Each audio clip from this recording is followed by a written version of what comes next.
You want to support Roland Martin Unfiltered? Be sure to join our Bring the Funk fan club. Every dollar that you give to us supports our daily digital show. There's only one daily digital show out here that keeps it black and keep it real as Roland Martin Unfiltered. Support the Roland Martin Unfiltered daily digital show by going to RolandMartinUnfiltered.com. You can make this possible. All right, folks, a group of criminal justice organizations revealed a report this week that praised Cook County State's Attorney Kim Foxx administration for its policies that have resulted in far fewer Black and Latino folks being sent to prison. On average, 1,063 Black and Latino folks were sent to prison every month in 2012 after prosecutions by the Anita Alvarez administration. In 2019, the average was down to 706, according to the report. Now, Foxx, of course, is facing re-election. Many folks have been critical of her because of the Jussie Smollett investigation. He is now being indicted, essentially charged by the independent prosecutor. Joining us right now is Jamila Hodge. She is director of Reshaping Prosecution Program, the Vera Institute of Justice. Jamila, what do you make of, first of all, not just what's happening with Kim Foxx, but you look at the attacks on her, on Marilyn Mosby in Baltimore. You look at what's happening, of course, with Alvarez Ayala in Florida. So that at the end of the day, you have a significant number of Black female prosecutors who are being targeted. Thank you, Roland, and it's great to be here. You are right. So we knew when prosecutors ran on reform platforms, when you run on platforms of decarceration, of addressing racial disparities, of being transparent and accountable, that is a very different prosecutor than what we're used to in this country. So it was expected that there would be attacks on policies, attacks from law enforcement, police unions. But I don't think what we expected, although maybe we should have, would have been the level of attack that particularly the Black women lead prosecutors who won on these platforms have faced. Their attacks go beyond policies. They are personal. They are very racialized and gendered in ways that their counterparts who ran on similar platforms and who are enacting similar policies are facing. And it is just evidence of how deep these issues are in this country, how the criminal legal system has been a proponent of the racial injustice that we face in this country. And when you have someone, particularly a Black woman, at the helm who's trying to do something about it, the folks who want to maintain the status quo do everything they can to take them out. And when you look at what's happening here, first of all, you have the judge who appointed the special prosecutor in the case of Jussie Smollett. That's the one case where they're really targeting Kim Foxx in Cook County. And can we just think about the fact that right now in this country, we have at the highest level of our government interference on the behalf of criminal cases against powerful white men. That is happening right now. And where's the outrage? We have had a system that for many years has allowed those with power, those with money, and those with privilege to avoid the consequences that Black and brown people face all the time for criminal offenses. And what Kim has done is she put policies in place that, first of all, what we were talking about was low level. This was a 4th-degree felony. This was not a case where someone had been hurt, had been shot, had been stabbed. She has policies across the board, as all of these reform-minded prosecutors do, that remove the clogging of the system using low-level offenses, being overly punitive, not focusing at all on the drivers of crime, and instead actually working on problem solving. So here we have a 4th-degree felony where no one was hurt, where the response was do some community service, pay a fine, and let's move on so we can actually use our resources to attack violent crime and homicide cases and cases that are more important. And what we know is that Kim has had opposition way before Jussie Smollett.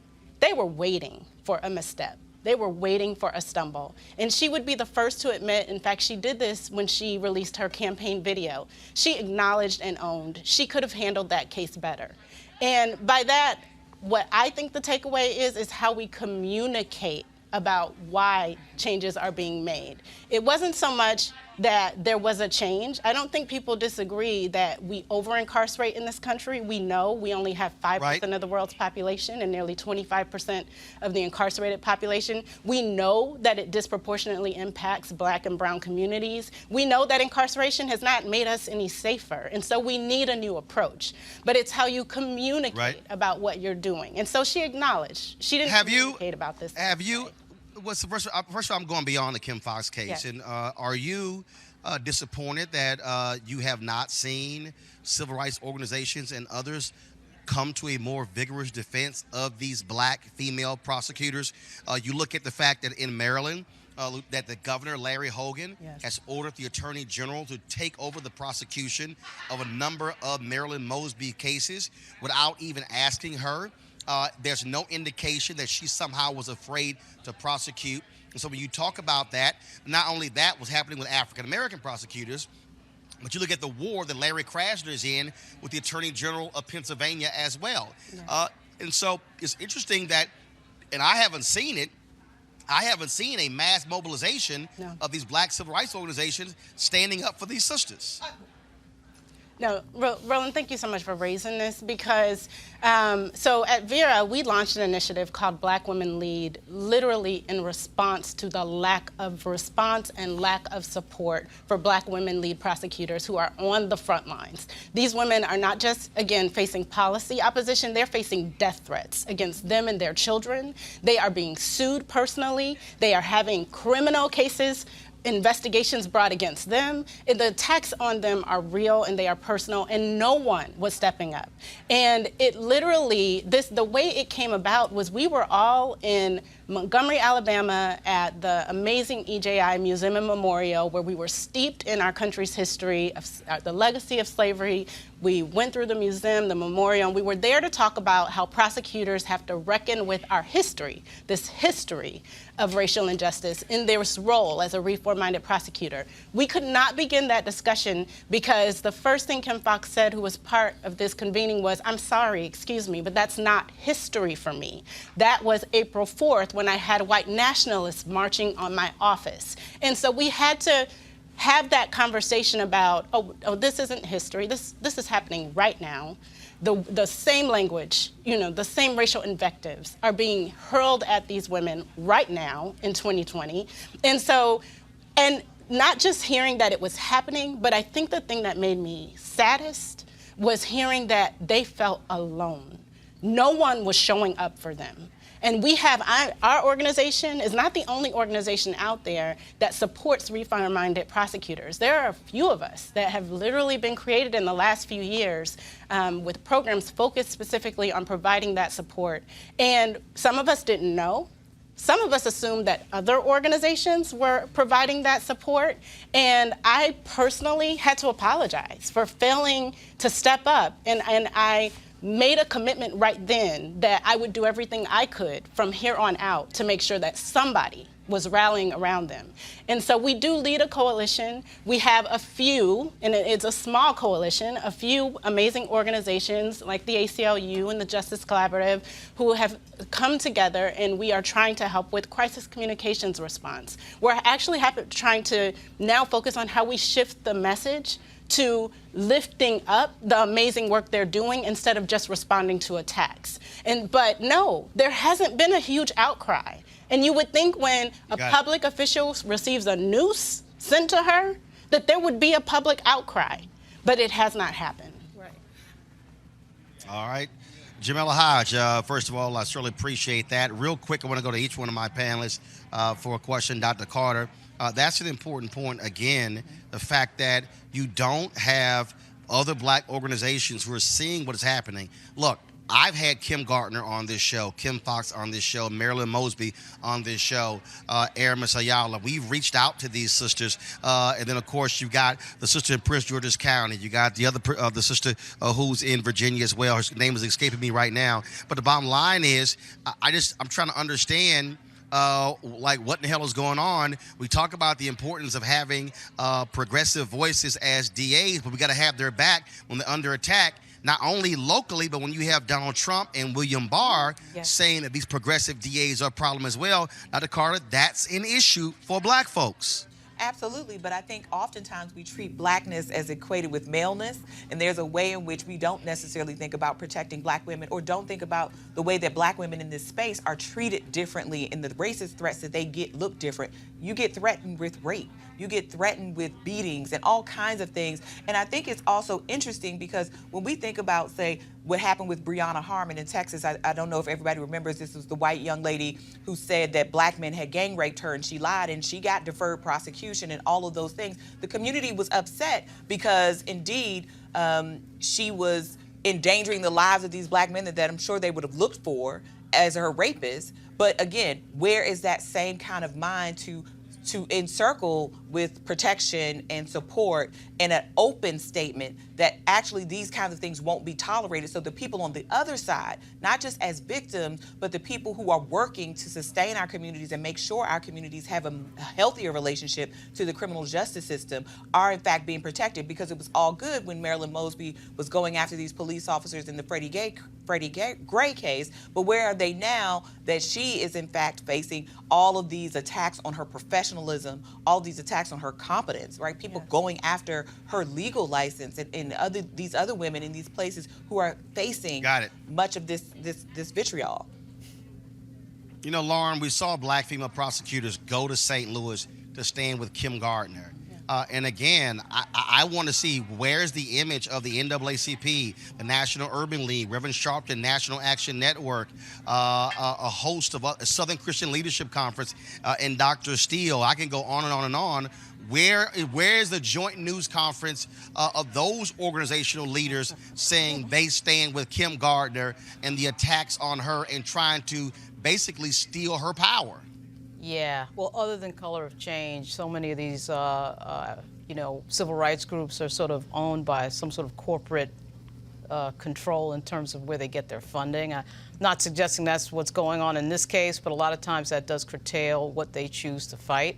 The other thing is, if you look at the history of all of these organizations, it's pretty obvious. I mean, they've always been male-run and male-centric. And, I always joke with my friends, when you pull back the curtain, and this is present day, so imagine what was going on 30 or 40 years ago. When you pull back the curtain and see who's actually doing the work and the running around in the back, it's all a bunch of women doing the work. And I just think that they are not thinking about this, which is really strange because, of course, the criminal justice system in America is rooted to what has happened to black people historically from day one. So this should be obviously a frontline issue for any civil rights organization.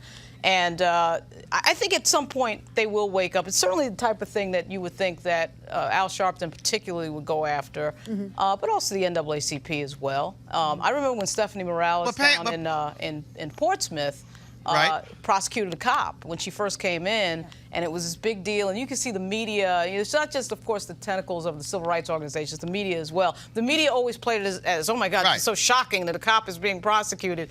But of course, the real story there was you have a black female prosecutor prosecuting a white male cop, and that's kind of just in everyone's face, even though no one's saying it. But anyway, I think the civil rights leaders, the old school civil rights groups will actually come to the call for this at some point. But Pam, I don't understand how hard this is. First of all, I'm a black man, and this ain't hard for me. No. I mean, bottom line is what happened with Aramis Ayala. Look, I was standing right there with Marilyn Mosby, standing right there with Kim Gardner, with Kim Foxx, because the issue is not whether these are black women or if they're black men. This is what's right. And the bottom line is there are people who want to take them out because they are actually on the ground fighting mass incarceration, because it's the district attorneys who are the ones imprisoning people, and there are more people who are in the state prisons than people who are on the federal level. Pam, go ahead. I am going to say something controversial here, which is that part of the misogyny. Well, you ain't gotta qualify it. Just say it. Say it. The misogyny in our own community is permeated with this notion that black women are so tough they can handle their own thing. They're so aggressive, they don't need to be rescued. Black women are out there rescuing everybody else, but nobody ever thinks that they need to rescue their sisters. And quite frankly, we see there's an underpinning of resentment built in all of that. That sense that this world creates more opportunities for black women than black men. And so when they get their opportunities, they're kind of on their own. There's a standoffishness between brothers and sisters when sisters get in power. And I just want to call that out. I want people to think on that and pray on that a little bit, because that's going on deep in our community. The other thing I want to do is call out not just the NAACP, but the LDF. The Legal Defense Fund of the NAACP is a well-funded organization with top lawyers. who are supposed to be doing the law side of civil rights. Where are y'all? You know? The Congressional Black Caucus Foundation, something you were at just last week, the week before, they're talking about an emergency meeting. There is no bigger emergency than the attack on our female prosecutors. What the Sam Hill is a CBC Foundation doing right now? It's got money and it's got very high profile, leaders and people with enormous followings and platforms that could make this and elevate this to a national issue. That's what people don't want to see happen, because when black people get mad about something on a national level, things change. Everybody knows that because we're everywhere and you can't hide from us. So when we get together on something, then man, do we move the needle. We've seen it over and over again. We know it to be true, but we need our leaders to lead. It's different from being a Democratic leader than being a leader of Democrats, right? We have leaders who are there to be in their caucus, but not there to be in their community, and that's what's missing. And if I can jump in, Jamila, final comment, because I got to go to a break. Okay, I just want a first clarification that Sharon Eiffel of the LDF, because she's a black woman, is at the table. So I want to just name that. And I also think part of the problem is what the hard work and the impact these women are having is not being uplifted. Even who the media that promotes reform puts out tends to favor the Larry Krasners over the Stephanie Morales and the Kim Foxx. So part of it is we need to do a better job of putting out how they're helping our communities, our people, so that people can understand if we don't have them, this is really harmful for us. They are working for us. Got it. All right, then. First of all, Jamila, we certainly appreciate it. Thanks a lot. All right, folks, back to our Roland Martin Unfiltered video in just one moment. Are you looking to enhance your leadership or that of your team in 2020? Join our newest online course and mastermind group, How Successful People Think. Dr. Jackie Hood Martin will be your guide as you learn timeless leadership principles to apply to daily living. The offer expires February 28th. To register or start the online course, go to www.live2lead.com/Leesburg, www.live2lead.com/Leesburg. Now back to your Roland Martin Unfiltered video. You want to check out Roland Martin Unfiltered? YouTube.com/Roland S. Martin. And subscribe to our YouTube channel. There's only one daily digital show out here that keeps it black and keep it real. It's Roland Martin Unfiltered. See that name right there? Roland Martin Unfiltered. Like, share, and subscribe to our YouTube channel. That's youtube.com/Roland S. Martin. And don't forget to turn on your notifications so when we go live, you'll know it.